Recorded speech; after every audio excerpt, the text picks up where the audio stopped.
Albania TV. Edhe sot, ne të flasim për autoshkollën shqiptare. Javën e parë ne trajtuam këtë temë. Sot të ftuar kemi Lind Toxha. Lind, të përshëndes vëlla, mirë se vjen dhe një në studion tonë. Përshëndetje edhe për ju, zotë Zinxhiria. Të bëjmë një sqarim të pyetja. Autoshkolla është autoshkollë që drejtohet nga një shqiptar, po është autoshkollë greke. Me kjo është shkollë, autoshkollë. Pra flitet shqip. Kur themi autoshkollë shqiptare, flitet shqip, nuk kupton? Flitet shqip, megjithatë ne ke shkolla jone është edhe shqip dhe greqisht, e kemi thënë dhe herë tjetër, dhe rusisht dhe anglisht, janë 4 gjuhë, por jo mund që e drejtoj edhe e kam timen shkollë. Pra instruktori është shqiptar, flitet shqip, dhe ne nuk do gabim, po ta quajmë autoshkolla shqiptare. Patjetër. Pra nuk është rëndësi, këto janë gjëra të vogla Lind, ne javën e parë trajtuam këtë temë, apo jo? Po e trajtuam temën bile. Dhe ka pasur shumë interes lidhur me këtë temë, dhe mendon të trajtojmë përsëri të dashur bashkë avetar. Lind, patenta shqiptare, a njën në Bashkimin Evropian, futemi të rejtë temë? Kjo është një temë që duhet ta zgjerojmë këtu në studie dhe bashkëdhetarët tanë, migrantët tanë, dhe në Europë, po konkretisht këtu ku jemi në Greqi, ta kuptojnë a njihet patenta shqiptare në BE dhe në Greqi. Ne flasim për Greqi. Po kur ishte dita që erdhi Ministria e Transporteve të Shqipërisë dhe bëri një marrëveshje me Ministrinë e Transportit të Greqisë, u bë një marrëveshje për njohjen e patentave shqiptare për emigrantët që janë me letra në Greqi. Ky komunikim në media u trumpetua në mënyrën më maksimale, por vetëm kaq.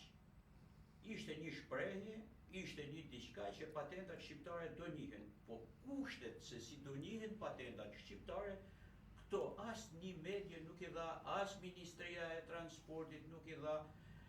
Neve arritëm të komunikojmë sa mundëm me njerëz, me miq dhe me shok, po kaq ngeli, kjo shkallë ngeli ajo informacioni. Unë në këtë çështje, zoti Shpetim, du të flasi çik i zgjeruar, nuk du ta fus informacionin politikisht, e kam thënë dhe herën tjetër, po kjo është një pjesë shumë politike.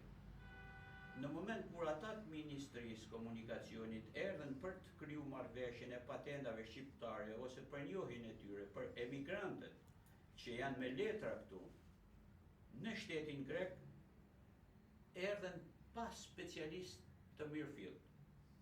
Pse e tham këtë? Kur ka ndodhur kjo? Kjo ka ndodhur pas në vitin 2020, ka ndodhur nga marsi, nga marsi vitit 2020. Ishte edhe koha e virusit. Megjithatë, një specialist i një shteti kur vjen për të mbështetur emigrantët, bashkë qytetarët e Shqipërisë që i ka këtu në emigracion, duhet të bëj, besoj unë, si specialist, disa konsuluta, do të konsolidohet me dikën që e njeh dhe emigracionin, që njeh edhe terrenin, që ka lidhje edhe në Ministrinë e Komunikacionit, po është edhe me ambasadën që unë do ta ashtu kam ato rezervat e mia për këtë. Megjithatë, ata erdhën, bën një marrëveshje dhe dolën në televizor, fill pas marrëveshjes, që do njihen patentat shqiptare në Greqi. Dhe shqiptarët me të drejtë u gëzuan. Mirë, po ato nuk kuptuan dhe nuk kishin informacion cilat patenta njihen dhe cilat patentat nuk ju njihen emigrantëve shqiptarë këtu. Shteti duhet të mbate rezerva dhe jo të thoshte që ne i njohem dhe ta duraturkisnim, po do të thoshte u njihet për një grup dhe do t'i shpjegote shteti shqiptar. Ja dhe kushtet. Do shpjegote, po kushtet nuk i thanë kur ata. Po. Dhe jo vetëm nuk i thanë, por unë duke pas edhe njohje ke Ministria e Transportit, sepse kam vita që punoj me autoshkolla, takoj drejtorin e përgjithshëm dhe i tham të Ministrisë Komunikacionit, tu i tham kështu. Më thot hajde në zyrë, shkoj në zyrë, më dërgon ke zyra pjesa juridike e Ministrisë Komunikacionit, e marrë në telefon e thot do vi një përfaqësues tani.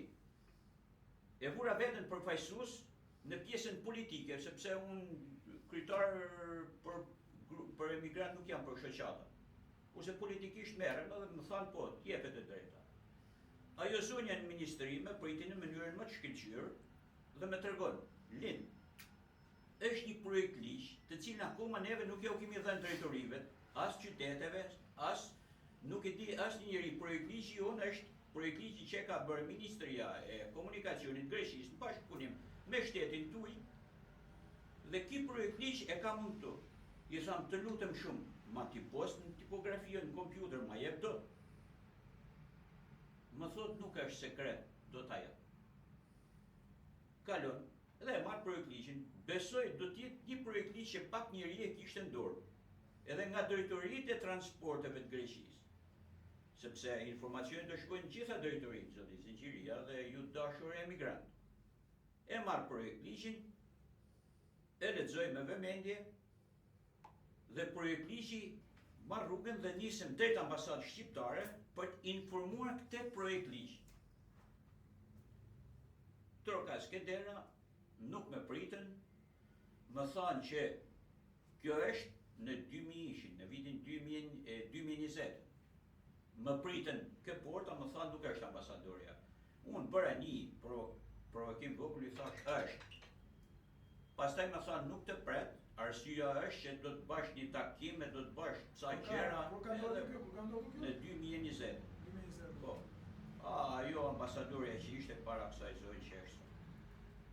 Ju tham, unë po vi për një çështje që është për emigrantët shqiptarë, nuk është për familjen time, sepse familja ime i ka gjitha patentat i ka. Përkundazi mu më intereson që mos të njohet nëse do ta shikojmë në interesin tim personal. Por e unë shikova në interesin e përgjithshëm dhe më thanë jo, po të pret mas 3 ditë, mas 4 ditë, u ju thash çështja është e nxehtë. Sot se më thanë ato të Ministrisë Transportit, na sill një person nga ambasada, mos bëjmë ndonjë ndërhyrje.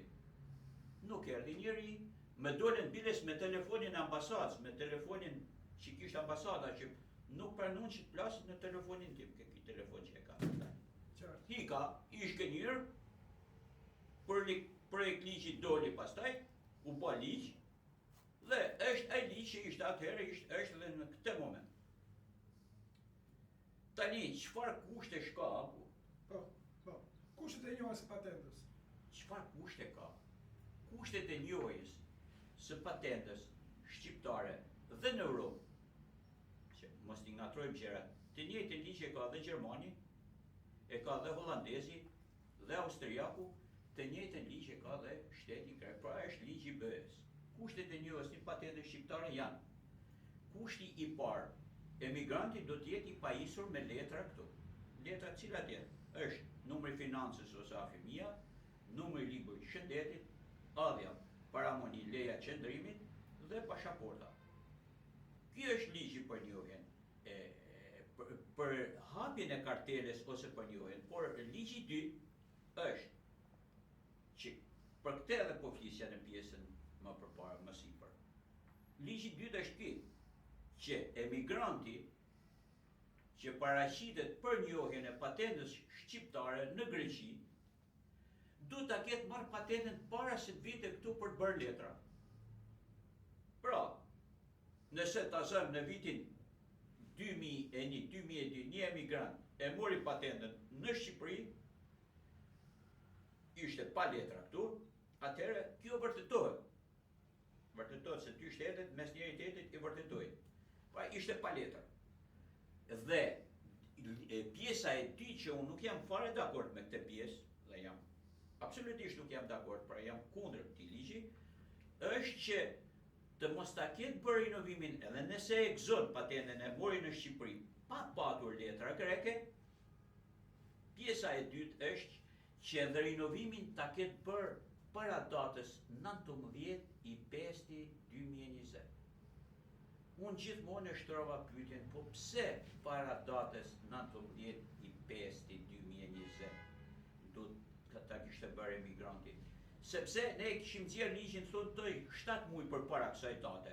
Dhe para se të mbaronte patenta, e banin dhe këtu, dhe sikur 3 ditë para se të mbarojë patenta, mbas datës 19/5/2020, emigranti u paraqiste në një autoshkollë ose direkt ke ministria për njohjen e patentës. Mbas kësaj date, nuk njihet dhe ajo patentë që mund të jetë marrë dhe në 88, në 89, në 90. Pra edhe sot është ky ligj fuqi. Edhe sot është ky ligj fuqi, është edhe një pjesë afimisë të cilën unë kam arritur ta amortizoj, ta spostoj, po kjo është pjesë tjetër, por ligji është shumë. Por ka emigrant që kanë ardhur para 7 muajsh, 8 muajsh në shtetin tonë, në shtetin këtu ku jetojmë. Këta emigrant, nëse i kishin marrë patentën në Shqipëri, para se të banin letrat para 7 muajsh, 8 muajsh, këta e gëzojnë, e marrin patentën, ju nivet patenta, ju niven gjitha kategoritë e patentave. Kurse, edhe ata që kanë vite që janë këtu edhe rinovuan patentën mbas asaj date që unë e thash, 19/5/2020. O mos, të gjithë emigrantët që e kanë marrë patentën deri me 19/5/2000, do të thënë 88, 89, 90, deri me 19/5 po në Shqipëri, këta emigrant kanë të drejtë ta bëjnë patentën nga shqiptare greke pa kushte në fillim, por për rinovimin është kusht prapë. 19/5/2020 nëse e kanë rinovuar. Kurse deri në 19/5/2000 nuk kishte problem, ishin dhe s'ishin me letra këtu. Kjo është totalisht mungesë e shtetit tonë, të cilët kur erdhën du ta shtronin problemin që në vitin 2000 emigrantët tonë ishin me letra 6 mujore, ishin me letra 3 mujore. Me fjalë, kjo datë për mua do të shtitet paktën deri në vitin 2010. Me negociatat. Pse? Edhe shteti këtu nuk ishte i përgatitur për emigrantët në të lloj forme sa merrnin letra dhe karta të rregullta. Të vendosën mes dy shteteve vitin 2000 pa kushte, ngelëm atje. Por edhe këta e humbet në krahun tjetër sepse në 2020 kishin bërë rinovimet para 2020. Flasim për një paketë si zbrezioni, ha? Një gjë. Për të paketë flasim. Zoti Zinxhiria, unë problemin e kam këtu dhe është problem i madh. Çdo projekt ligj, çdo marrëveshje bëhet mes dy shteteve, do të dalë me televizorin e shtetit ku jetojmë ne, jo të thotë që unë njoft, po unë njoft me këto kushte, unë prap kësaj qëndroj. Cilat janë kushtet? U informon imigrant për këto kushte. Cili imigrant që këto data që i tham unë, janë projekt ligj. Janë në ligj tani. Cili imigrant i dinte këto? Asnjë. Sepse politikisht ato vendosen që ne i njohim. Por në mënyrën praktike, shqiptarë që u gjobiten, shqiptarë që u dënuan me gjobat të renda sepse nuk ju njoh patenta. Në tjetër anë thonin, po jo, po ne njoftëm dy shtetet. Po shteti jo nuk i informoj se çfarë njohje u bë. Ku po njohja? Kush e bëri njohjen? Çfarë datash janë për njohjen? Dhe emigrantët heshten duke mos kuptuar se ç'ka ndodhur. Dhe një pjesë shumë e vogël u njoh patenta, pjesa tjetër nuk u njoh. Unë hyra në padashin e një pjesë politike të cilën nuk do të them, ama neve si emigrant dhe si specialist, i bëjmë thirrje shtetit tonë aty ku jemi. Çdo marrëveshje do të sqarohet të nesmen, të pasnesmen, për pika, për të gjitha. Në të kundërtën ne bëhemi mish me gjoba. Ka shqiptar që për hyrë patentë sy është heqadja paramunik. Sepse është dënuar 6 muaj, 3 muaj burg, 6 muaj burg. Këto ligje, më fal, zoti Zinxhiria, që ti shpjegoj, nuk janë ligje vetëm greke, janë ligje të BE-s. E njëjta gjë ndodh edhe në Gjermani, e njëjta edhe në Austri. I njëjti ligj është, pik për pik. Zotri, ti je specialist këtë fushë. Më kupton shumë dhe informon dhe bën shumë që informon bashkëtarët tanë. Më kupton? Po ndesha të bëj një pyetje, nëse një shqiptar kapet me një patentë shqiptare, apo jo? Cila është gjoba ose dënimi ose penaliteti që e merr? Kur kapet me një patentë shqiptare? Po, më dolen në një pikë që do ta shpjegoj shumë shkurt, po edhe një shtetas shqiptar ka të drejtë me patentë shqiptare të qarkullojë në Europë, po edhe në vende jashtë Europës, nëse ka makinë me targa shqiptare. Por ka të drejtë dhe me patentën shqiptare të qarkullojë në Europë, nëse është turist dhe paraqitet në ato magazina që japin makina me qira, po për një kohë caktuar, ama nuk është me letra. Në një moment ku një shtetas shqiptar, po jo vetëm shqiptar, ne quhemi botë e tretë, tretihore se kështu na quhen Europa, dhe si jemi në Europë dhe prandaj edhe kështu na quhen, nëse një shtetas i joni merr dhe letra pune në një shtet të BE-s, mbas 6 muajsh o do t'i njihet patenta shqiptare në greke, në gjermane, ose do t'i nënshtrohet autoshkollës. Automatikisht nëse qarkullon me targa të huaja dhe me letra të shtetit të BE-s, gjobitesh 6 muaj, gjobitesh 1 vit është heqja patent shqiptare që ta bllokojnë dhe pastaj kalojmë ke letrat, kalojmë ke gjobat ke 1000 euro. Dje kisha një rast, 100%. Një punëdhënësioni kishte marrë një shqiptar në punë me patent shqiptare dhe punonte me një kamionçi. Patentën shqiptare e bllokuan për t'ia dërguar në Shqipëri sepse ajo nuk njihet dhe i gjobiten pronari 1000 euro dhe atë zotrin që kishte makinën e gjobiten që drejtonte makinën 1000 euro. Përveç pasojave tjera që bahen. Unë thirrje ju bajnë shqiptarëve, keni kujdes, nuk keni pse të paguni kaq shumë lek dhe të riskarni me një diçka që nuk njihet. Pra, patenta shqiptare me letra të shtetit BE-s nuk njihet. E formë shpreh, nëse kthehet, ajo unë njoft dhe u bë e shtetit ku jeton, nëse nuk kthehet, je sikur nuk ke patent fare. Mund të ndalemi pak të kjo lloj kategori njerëzish të cilët kanë patent shqiptare. Çfarë lehtësirash kanë këtu? Ai patent shqiptare ka, pra ai di ta drejtojë mjetin. Ka në lehtësi në këto kategori njerëzish këtu? Unë do t'ju tham, do t'a lidhi këtë pyetjen tuaj, po një mikun tim e kapën para 2 javësh me patent greke, për motor, po i cili motori e kishte me kivika më të madh se sa shkruante patenta. Dhe i morën 6 muaj patentën, sikur nuk e ka fare, 6 muaj patentën dhe 500 euro gjob. Llogaritë tani patenta shqiptare nuk njihet. Është formë sprer, shteti këtu thot, o do t'i nënshtrosh autoshkollës, ose mos prek automjet me dorë. Nuk njihet patenta me targa të shtetit ku jeton dhe me letrat të shtetit ku jeton. E formë sprer. Kjo është ligji. Nëse dikush tjetër iluzion më falni, që do njihet, kjo nuk njihet, larg karamboleve, larg postbllokeve të policisë, është e formë sprer në të gjithë Evropën. Nuk e tham për pjesën time, më vjen keq që e tham në këtë formë. Po kjo është e vërteta dhe kam heshtur në shumë raste, nuk kam arritur që t'i tham që mos shikohet tjetër se mos kam, nuk kam interes gjobash për juve, zotëri zonja, zotëri emigrant, nuk kam, nuk më intereson gjobiteni, nuk më intereson fare përkundër si mërzitem që merrni gjoba, të merrni ato gjërat e palishme, të ndodhin karambole për fajin e tjerëve dhe t'i paguajmë ne. Kjo është e formë sprer. Hiqeni nga menja deri kur Shqipëria të hije në Europë, nuk njihen patentat shqiptare dhe mbylleni makinat ose t'i drejtojnë njerëzit që kanë patenta. Nuk njihen, marrë puna, kaq, e formë sprer. Ky ligj është në të gjithë BE, nuk është vetëm në shtetin grek. Keni kujdes. Me këto të dashur bashkëdhëtar, me këto këshillat e vlefshme të zotit Totaj, ne mbyllim për sot emisionin tonë.